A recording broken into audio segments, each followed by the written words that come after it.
This is the first map that new players are given to play. It's very straightforward and easy to understand, and it does not overwhelm players too much. However, it's not as simple as you may think. This is a no-nonsense guide to Cursed Hollow. Cursed Hollow? Whatever. Let's start off with the draft. The draft can be fairly difficult, as often it will look like people are just picking too much of everything instead of having a specific idea of how the map will play out in their minds.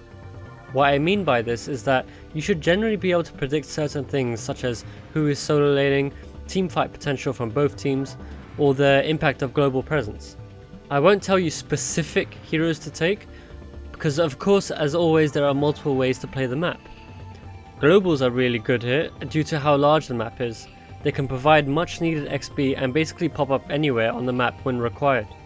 You will also need some form of poke. For example, Zarya's particle grenades or Chromie's long range sandblasts are really awesome for interrupting the channel on the tributes. So when you are in the draft, think about poke, globals, CC and boss control. Wave clear isn't as important as it is on other maps, but it is also really nice to have a couple of heroes that can clear waves if you get cursed. So first things first, how would you lane on this map? Well, there are multiple ways which I can show you.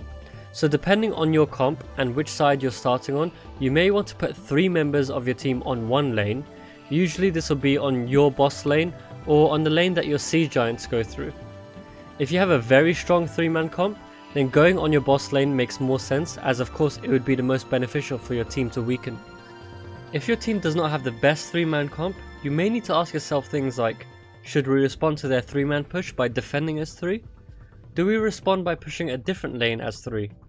Should we go for a 2-2-1 split to get more overall map pressure? Is Ryoma the sexiest thing alive? Unfortunately, you have to answer these yourselves. You may make a wrong decision, but this is how we all learn and become better. Just think about which one will be the most valuable decision.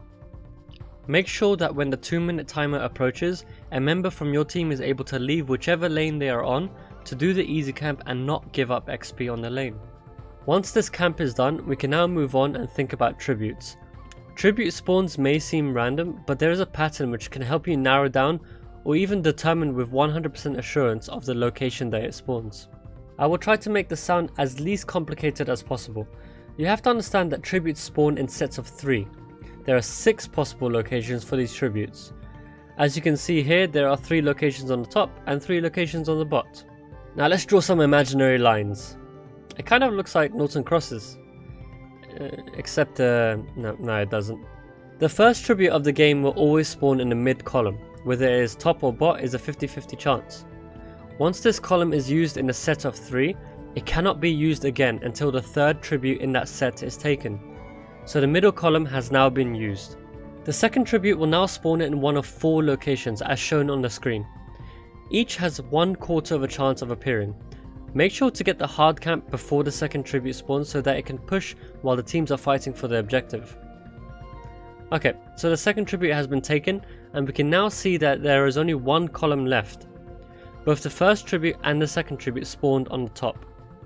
In a set of 3, if the first and second tribute both spawn on the top or bottom, the 3rd tribute of the set cannot be the same.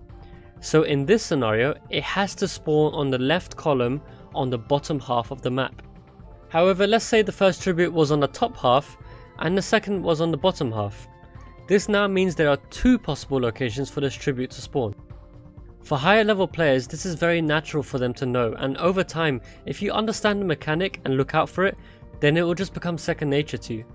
So now you know how tributes spawn, but what is the best way to contest them? So first of all, you will need to understand that often contesting over a tribute is a poke war.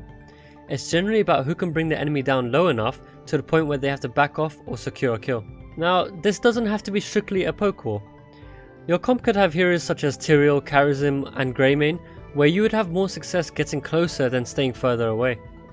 Due to the map layout, it can be difficult to reach priority targets, especially if a tribute is spawning in a favourable position for them. For example, if you are the blue team and the tribute spawns on the bottom left side, this is favourable for you as it is a little more difficult for the enemy to maneuver. If you have been successful in taking these 3 tributes, well done, but you must remember to soak all 3 lanes. The enemy minions are at 1 health, and their forts are shut down. If you are not around for these minions, then you will only be providing the enemy with a huge minion wave where you have gained nothing but potential siege. The exception to this would be that if you can secure keep later on in the game, it may not be needed to be on all lanes, especially as death times become longer and late game requires more 5-man roaming. In the unfortunate event that you have been cursed, make sure to soak all the lanes, but also be ready to respond with at least 3 people if they are trying to go for a keep. Sometimes if you commit all 5 to defending the keep, you not only lose that keep, but you also lose a lot of other structures at the same time. Now, I cannot decide for you right now where you should be. This changes from match to match. As always, keep asking yourself, what can I do at this moment in time to eventually secure my team's victory? You can also tie mercenary camps to assist you with defending against the curse, as they are not affected by it. In terms of bosses, you should absolutely not start the boss if the enemy has been missing for a while and only one boss is available. Sometimes you can tell when they are on their boss. If you're not in a position to contest, just do your own to match theirs.